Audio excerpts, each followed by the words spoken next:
It raised some eyebrows when Jonathan Brown said this on the couch. Collingwood lost their aura.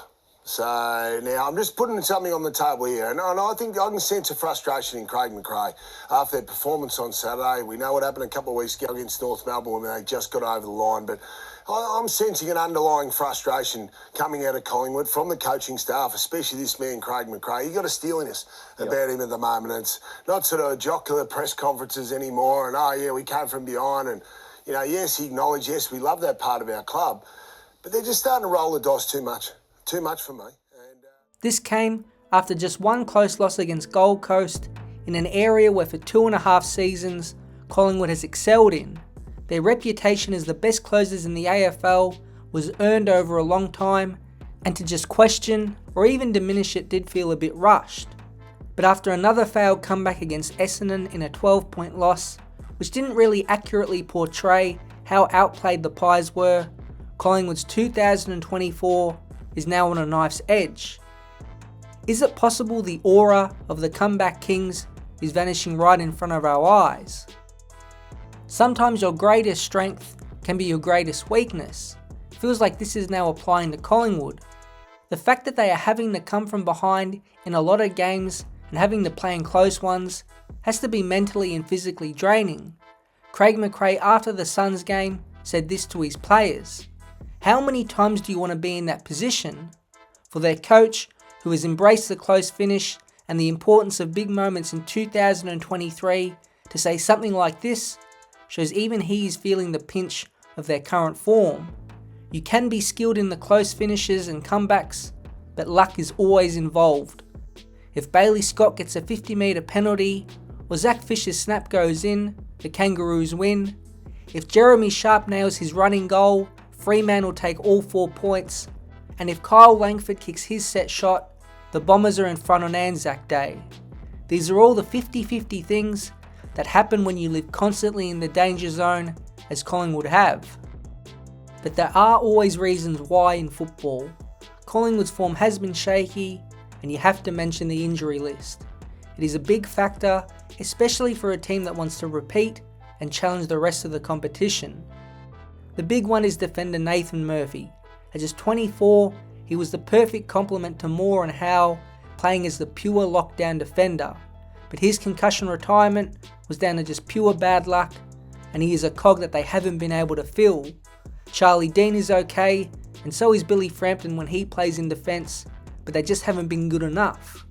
The middle has been devoid of Tom Mitchell, who is dealing with a foot injury, and DeGoey has missed most of the season. It's a ball hunter and breakaway star that you simply can't replace with a player like Lachie Sullivan. Then up forward is where the real carnage lies. Jamie Elliott, Mason Cox, Bo McCreary, Dan McStay, and now Brody Myercheck. No team can replace 5 starting forwards.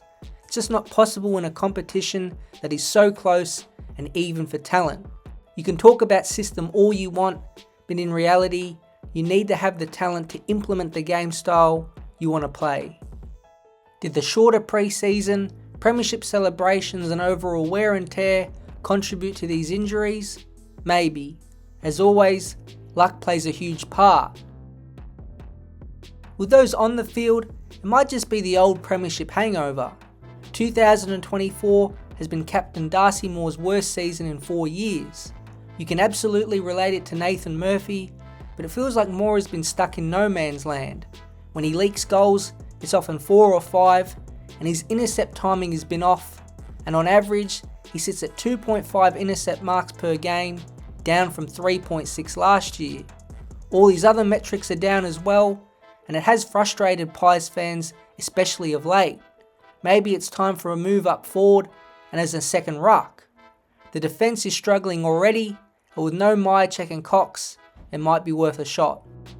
He's not the only one, as others in the back half like Isaac Quaynor and Oleg Markov just haven't reached their form from last year. Again, they aren't horrible, but the drive from the back half in games when it counts just hasn't been there. And besides Nick Dacos, who else from Collingwood has improved or at least steadied at a high performance level most weeks? Maybe Jack Crisp, Pat Lipinski, Braden Maynard, Will Hoskin-Elliott and Bobby Hill, who has had his moments, are probably the others to join him in that group. The even contribution just hasn't been there, and paired with a lack of cohesion and chemistry due to injuries, their scoreline of 8 wins, 6 losses and 2 draws is actually pretty solid. It keeps the Pies in the finals race, but maybe this all-time great run they've been on is about to stop. It's a brutal finish to the year. For 2024 and the final 7 games, Collingwood will most likely need to win 4 or 5 to sneak into finals.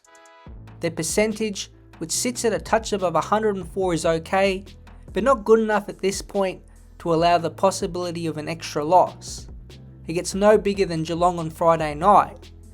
If Collingwood win, both sides will be on 40 points and the top 8 race becomes even more dense.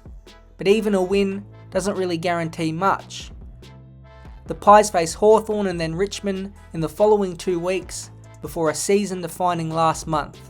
Carlton at the MCG, Sydney at the SCG, Brisbane back at the MCG, and then Melbourne in round 24. By this time, most of the troops should be back, but again, they probably need a few wins heading into the last round of the home and away season to have a chance. Looking at Collingwood's team overall, there have to be some concerns beyond 2024 that haven't really been spoken about in the media. They put all their chips in this season looking for a back-to-back. They gave up a first round selection for Lachie Schultz, which was praised at the time, but looks overs. He's a good AFL player, and having a messy forward line around him has hurt, but in reality, he is a hard-working half forward who can chip in with a goal here and there. History says he is not the type of player you give up your first round pick for. It leaves them with picks 26, 44, 51 and 87 in the 2024 draft at the time of making this. It's a concern because the list is top heavy. 9 of their important pieces are 30 or over. Now that's not always a bad thing, but when you factor in that Cox, Mitchell, Myercheck, Elliott and even Howe's injury past, it is a bit worrying. Pendlebury and Sidebottom are now role players and don't have a whole lot of time left in the game. I'm not saying you get rid of these players at all. In fact, most of these guys would be unbelievable player coaches on the field and on the training track, but it means they can't carry the load they once did. It's why you need to have the wave of guys behind them coming through, and besides Nick and Josh Dacos, Collingwood don't really have that.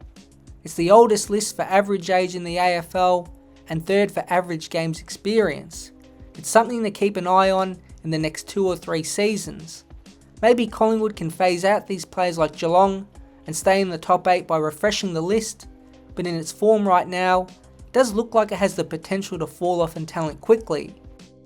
But in the present time, they still have a shot. This Friday night is not the end all or be all, but a win would steady the ship, and the following 2 weeks would likely see the Pies go in as favourites. Mcrae has shown he can motivate and will this side when it matters, and he will have to dig deep, as will his players, to try and get a roll on in 2024.